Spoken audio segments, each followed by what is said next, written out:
नमस्कार, मैं Sumant. Welcome to Kalpavriksh IAS. ये है डे 43 हमारे डेली एमसीक्यू सीरीज़ का यूपीएससी प्रीलिम्स 2023 के लिए। जो हमारा पहला सवाल है वो है इंडियन इकोनॉमी पे। सवाल कह रहा है which of the following will be part of capital expenditure by government of India. देखो, सरकार जो खर्चे करती है, जो एक्सपेंडिचर करता है, ये दो तरह का होता है। पहला होता है कैपिटल एक्सपेंडिचर, दूसरा होता है रेवेन्यू एक्सपेंडिचर। ठीक है। कैपिटल एक्सपेंडिचर वो खर्चे होते हैं जिसके ज़रिए आप कोई एसेट क्रिएट करते हैं, या अपनी लायबिलिटी को रिड्यूस करते हैं, चाहे ख़त्म करते हैं। ठीक है। मान लो कि सरकार ने कुछ पैसे खर्च करके रोड बनाया, डैम बनाए, या उन्होंने कोई नई कंपनी खड़ी करी, तो क्या हो गया, यहाँ पर गवर्नमेंट का एसेट बढ़ा। तो इन खर्चों को हम लोग कैपिटल एक्सपेंडिचर कहेंगे।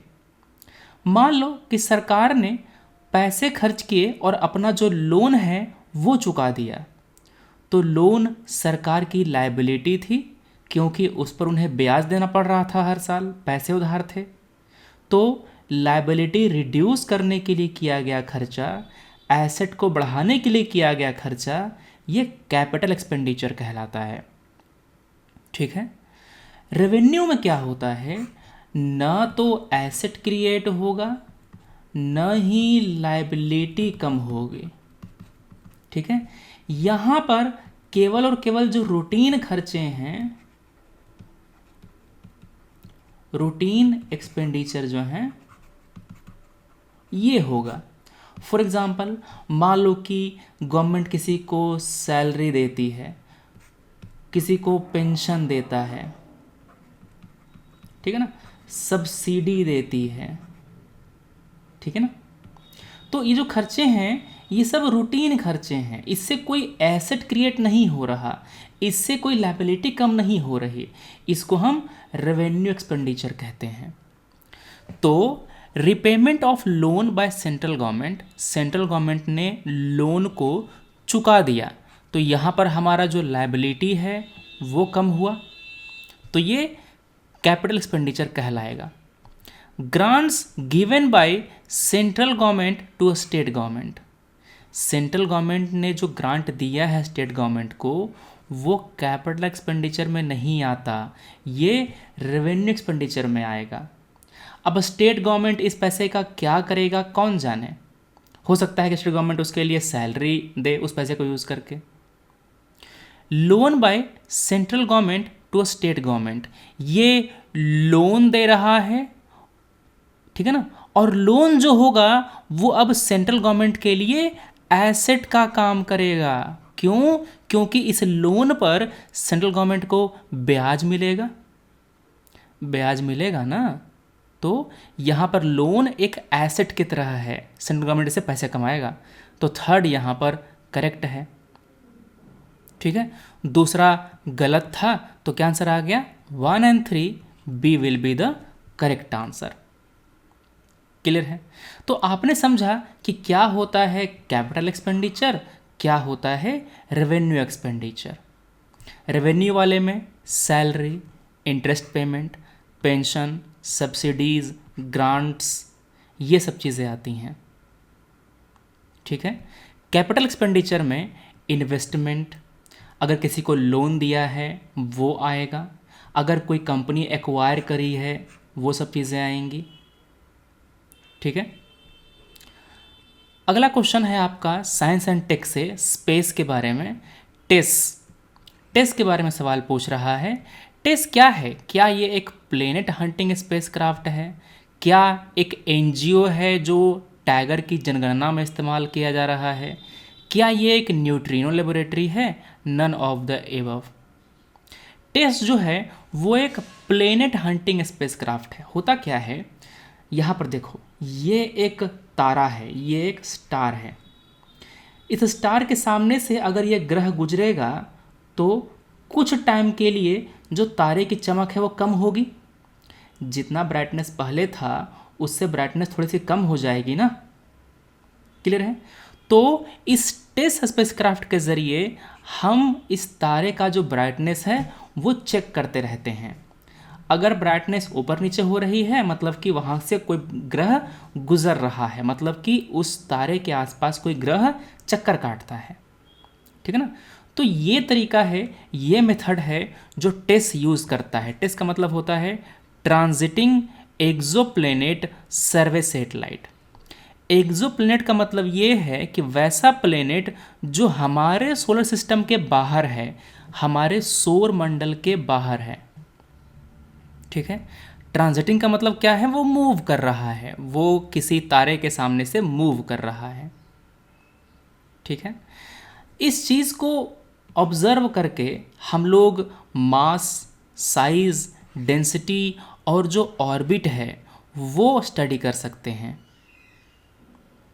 क्लियर है? तो इसका आंसर क्या हो गया? It is a planet hunting spacecraft. अगला क्वेश्चन है बोर्नियन ऑर्टोगन के बारे में। जो बोर्नियन ऑर्टोगन है ये क्रिटिकली इंडेंजर्ड है। ठीक है ना? तो आपका पहला जो है वो करेक्ट है। ये बोर्नियो आइलैंड का नेटिव है, यहाँ पर ये ओरिजिनली पाया जाता है। तो 1 और 2 दोनों करेक्ट है। और इसको जो मेन खतरा है वो है डिफॉरेस्टेशन से, जो पाम ऑयल के प्लांटेशन है उनसे। ठीक है? ये ग्रेट एप्स का ओनली जेनस है जो एशिया में नेटिव है। ये काफ़ी ज़्यादा इंटेलिजेंट होता है और इंसान का और इस ऑर्टोगन का जो डीएनए है वो 97% सेम है, मतलब कि 3% और हो गया। ठीक है ना? तो 97% सेम है आपका, हमारा और इनका डीएनए। तो यहाँ पर जो तीसरा है वो करेक्ट है, 1, 2 और 3 सही है। अगला क्वेश्चन है, इंडियन कल्चर में कोट्टम का मतलब क्या होता है? क्या कोट्टम एक फोक डांस है आंध्र प्रदेश का? पल्लव का क्या ये एक एडमिनिस्ट्रेटिव प्रोविंस है? 27 में से एक नक्षत्र हैं? None of the above. जो कोट्टम है वो पल्लव का प्रोविंस था, मतलब कि पल्लवों का जो पूरा राज्य है, जो पल्लवों का पूरा जो किंगडम है उसको कोट्टम में डिवाइड किया गया था। और हर कोट्टम को रूल करने के लिए एक ऑफिसर होता था जिसको राजा अपॉइंट करता था। तो it was a province of Pallava. अच्छा, कोट्टम वर्ड एक जगह और यूज़ होता है, वो है वल्लुवर कोट्टम। वल्लुवर कोट्टम चेन्नई में एक मॉन्यूमेंट है जो वल्लुवर को डेडिकेट किया गया है। वल्लुवर एक तमिल पोएट थे, क्लासिकल तमिल पोएट थे वो। तो यहाँ पर जो बी है वो करेक्ट है। तो कोट्टम क्या होता है, वल्लुवर कोट्टम क्या होता है, समझ गए? अगला क्वेश्चन है अकाली मूवमेंट के बारे में। 1920s के डिकेड में ये जो अकाली मूवमेंट है वो हुआ था, इसका प्राइमरी ऑब्जेक्टिव क्या है? देखो, जो सिख गुरुद्वारा है वो पहले महंतों के कब्जे में थे और महंतों को पैट्रोनेज प्राप्त था ब्रिटिशर्स का। वो महंत काफ़ी करप्ट हुआ करते थे। ठीक है? तो एक मूवमेंट चला, सिंह सभा मूवमेंट। ठीक है ना?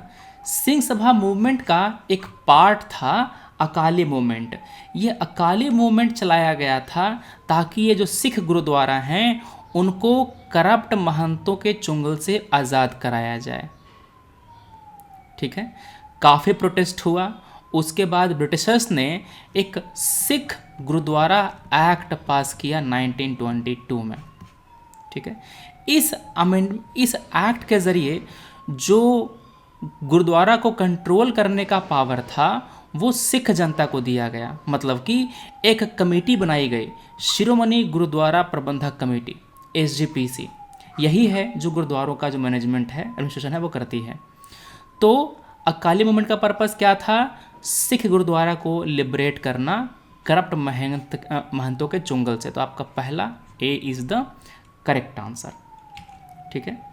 तो ये थी बातें हमारी आज की। हम मिलते हैं कल अपने अगले वीडियो में। Thanks for watching, take care, जय हिंद।